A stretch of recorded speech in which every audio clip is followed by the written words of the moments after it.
Well, hi everyone, Happy New Year and welcome to another video.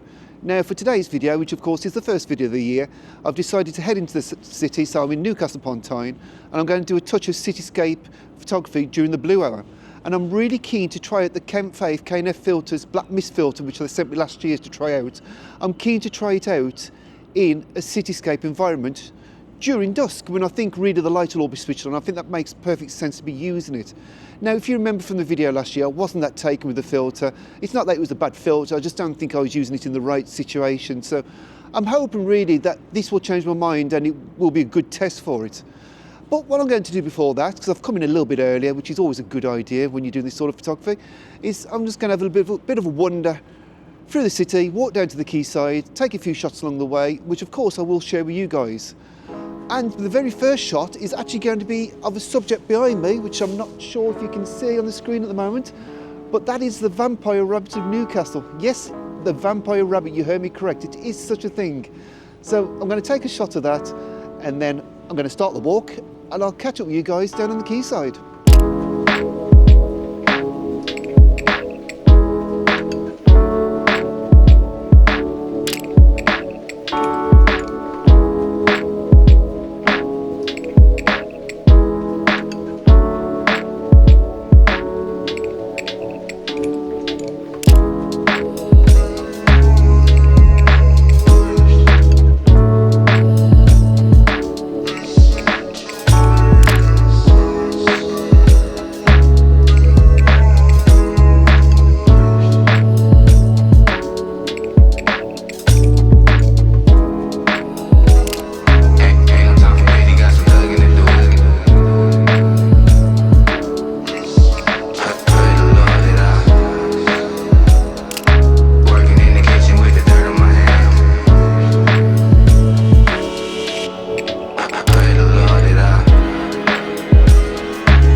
Well, I hope you enjoyed that brief photo walk. As you could probably tell from the photos, the light hasn't exactly played ball. It has gone a little bit overcast, which is a shame. That wasn't the forecast at all. The forecast was for it to be totally clear all day, but hey ho.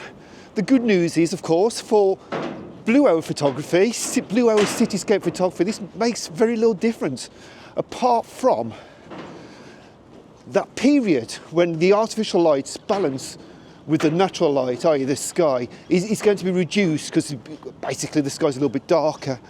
So your blue hour doesn't effectively last an hour at all, but it's still there and it's still doable.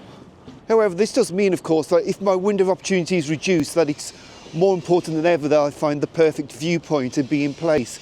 Because what may effectively have been a blue hour lasting like sort of 45 minutes to an hour could effectively come in for 20 to 30 minutes. You know, it just depends on the weather conditions.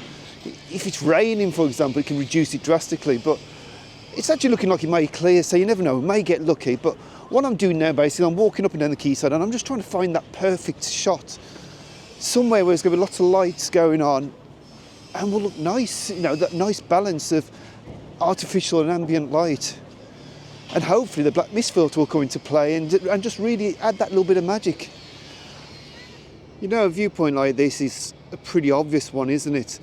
Because I know for a fact that the bridge will be lit up at night and the building in the distance, the sage, will be lit up. So really, I think this could work really well. I'm just not sure if my lens is going to be wide enough on the OM1 to get it all in. But I think this is definitely perhaps my favoured viewpoint at the moment, especially if these lovely reflections stay in place. Right, I'm going to be honest, I've been walking up and down the quayside a few times due to the fact it's absolutely freezing. We're in the middle of a cold snap in the UK at the moment, and it's bitter. That's why I was quite surprised why it's clouded up, because it's been that cold and crisp.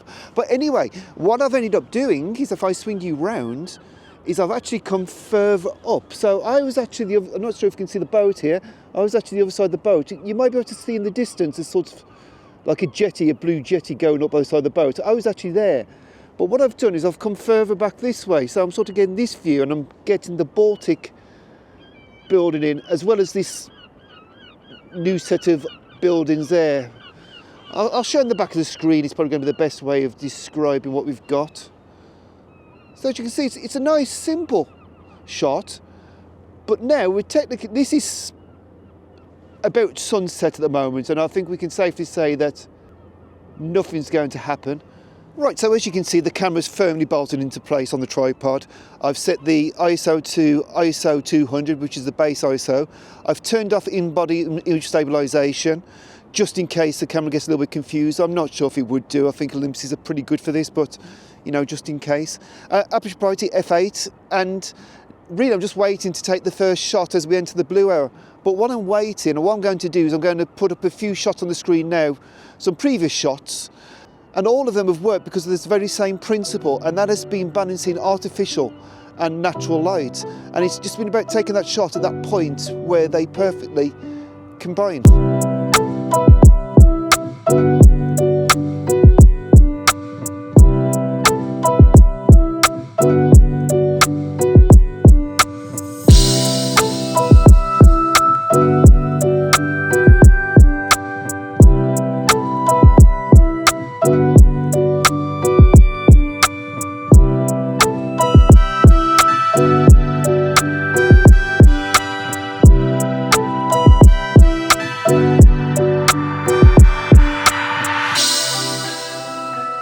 Right, so as you can see, I've now switched to the live view.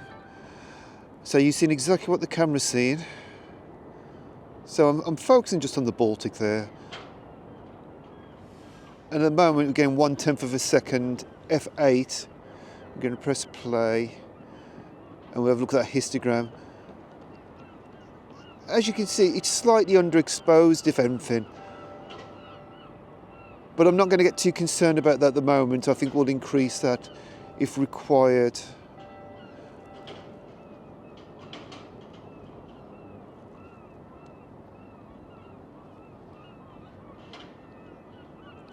Because if I bring it up, the extra stop, and then we have a look.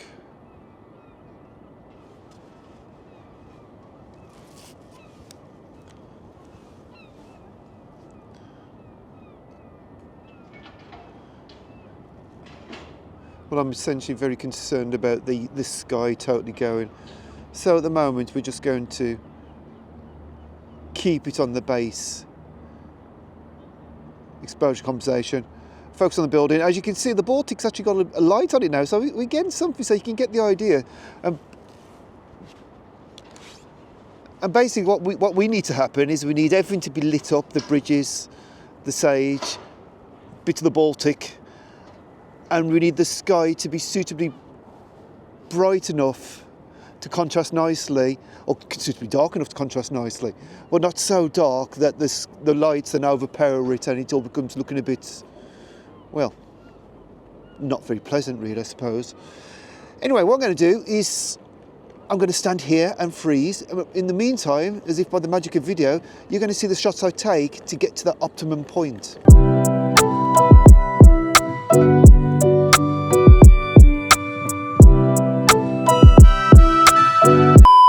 I'm not happy. The wind's picked up, so as you can see, my reflection's going.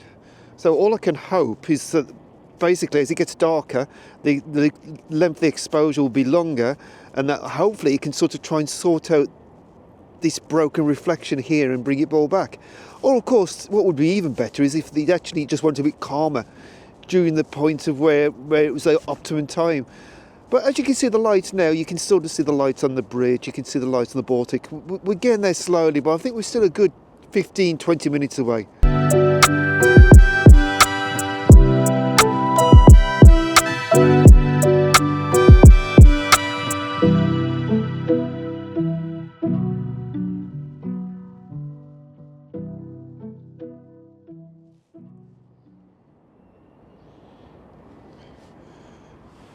let me just demonstrate something.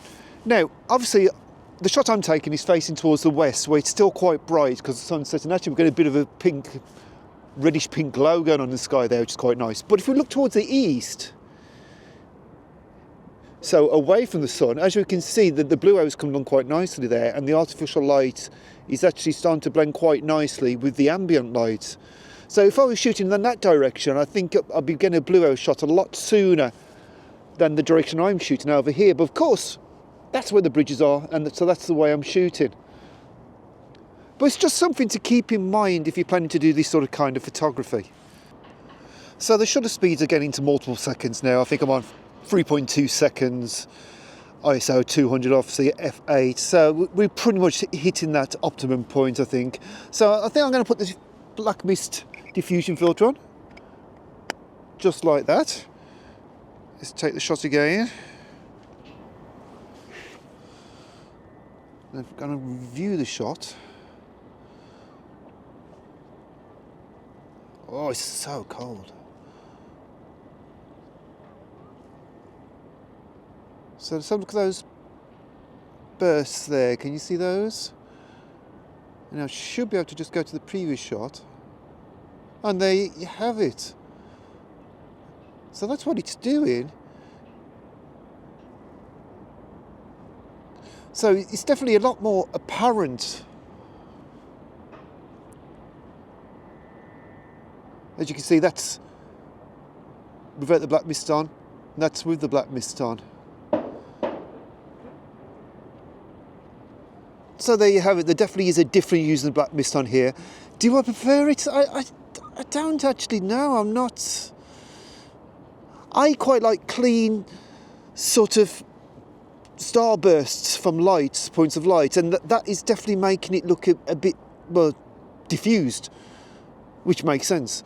So I don't know. In this scenario, I don't know if I actually prefer it or not. I'm not convinced it does transform my blue hour photography. But of course, I might totally change my mind when I look at the final shots. But I know something, it's absolutely bitter.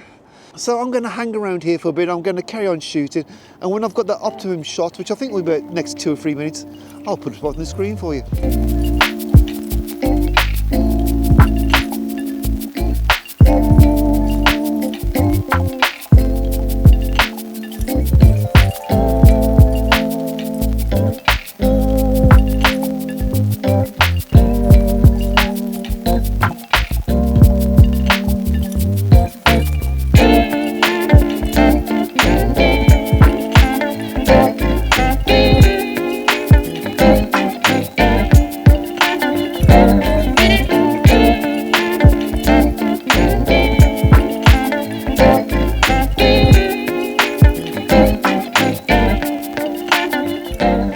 It's a shame about the breeze, because it would have been so nice if we could have had a proper reflection going on here, but it just wasn't to be, unfortunately. But I think we've probably hit that optimum point, and I'm getting a shutter speed of 6 seconds, f8, ISO 200. It's bitter, excuse the hat being up. It's bad enough taking my gloves off just to take the shot, so if any glove manufacturers want to send me a pair to try out, you know, we can live in hope. Yeah, autofocus is a bit weird. I might take it off in a second, but I think it's a nice shot. I hope you agree. You've just seen it. What I am going to do is quickly take it again, but without the black mist filter on. And I'll just put the two up the shot now for you, side to side, zooming in on a light source, so you can see what you think yourself. And what I'm going to do is one final shot, I think, while I'm here, because it's looking now towards the coast. It's looking well and truly black. So I'm going to try and take a shot just from round here, I think, looking down that way. Right, so I think this will be a nice sort of black mist test. As you can see, look at that light source there. It's absolutely bonkers, isn't it? It's just well and truly diffused. Let's take it off. You know,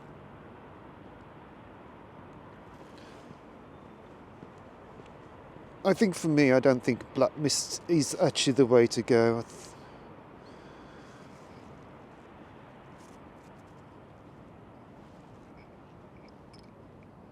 If we could, yeah, personally, whilst that shot's not the greatest,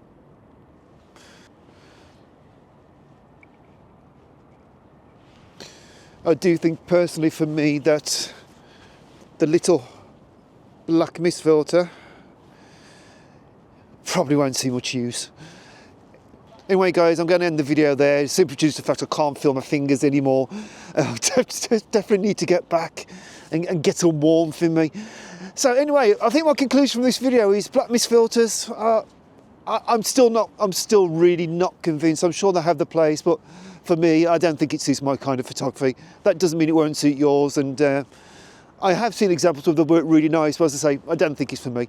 Anyway guys, I hope you've enjoyed this video. If you have, please give it a thumbs up, maybe subscribe to the channel if you haven't, and I'll see you soon for another one. Thanks for watching.